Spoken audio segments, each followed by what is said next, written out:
আসসালামু আলাইকুম। এমআরএন নিউজে স্বাগত। দেখে নেব আজকের সংবাদের বিশেষ শিরোনাম।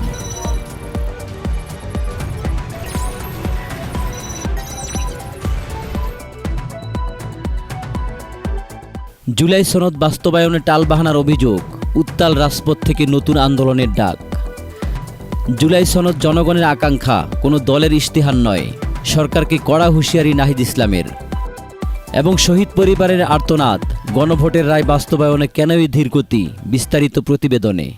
2024-এর গণ অভ্যুত্থানের পর যে জুলাই জাতীয় সনদ বা ন্যাশনাল চার্টার নিয়ে দেশের আপামর জনসাধারণের মধ্যে আশার সঞ্চার হয়েছিল, আজ সেই সনদ বাস্তবায়ন ঘিরেই তৈরি হয়েছে অনিশ্চয়তা। দেশের বিভিন্ন প্রান্তে আজ আবারও রাস্তায় নেমেছে জুলাই যোদ্ধারা। তাদের দাবি, সরকার মুখে জুলাই অভ্যুত্থানের চেতনার কথা বললেও সনদের মূল পয়েন্টগুলো বাস্তবায়নে ইচ্ছাকৃতভাবে দেরি করছে। বিশেষ করে সংবিধানের আমূল সংস্কার, বিচার বিভাগ ও পুলিশের জবাবদিহিতা নিশ্চিত করার মতো স্পর্শকাতর বিষয়গুলোতে সরকারের ধীরগতি নিয়ে প্রশ্ন তুলছেন রাজনৈতিক বিশ্লেষকরাও।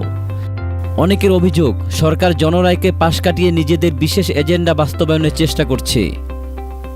রাজধানীর এক অনুষ্ঠানে বৈষম্য বিরোধী আন্দোলনের নেতা নাহিদ ইসলাম সরাসরি সরকারকে চ্যালেঞ্জ ছুড়ে দিয়েছেন। তিনি স্পষ্ট করেছেন যে জুলাই সনদ কোনো আপোষের বিষয় নয়। অন্যদিকে 11 দলীয় ঐক্যজোট আজ দেশের বিভিন্ন জেলা উপজেলায় বিক্ষোভ মিছিল করেছে। তাদের বার্তা পরিষ্কার, যদি দ্রুত এই সনদ সংসদে পূর্ণাঙ্গভাবে উপস্থাপন এবং গণভোটের রায় কার্যকর না করা হয়, তবে দেশ আবারও এক দফার আন্দোলনের দিকে মোড় নিতে পারে। শহীদ পরিবারের সদস্যরা বলছেন, রক্তের বিনিময়ে কেনা এই স্বাধীনতাকে আমলাতান্ত্রিক টালবাহানায় হারানো যাবে না। প্রশ্ন এখন সাধারণ মানুষের মনে, জুলাই সনদ কি তবে কাগজে কলমেই সীমাবদ্ধ থাকবে, নাকি সরকার দ্রুত পদক্ষেপ নিয়ে জনগণের আস্থা ফেরাবে? আপনার মতামত আমাদের কমেন্ট করে জানান। দেশের খবর সবার আগে সঠিকভাবে জানতে এমআরএন নিউজ সাবস্ক্রাইব করে বেল আইকনটি চেপে রাখুন। ধন্যবাদ।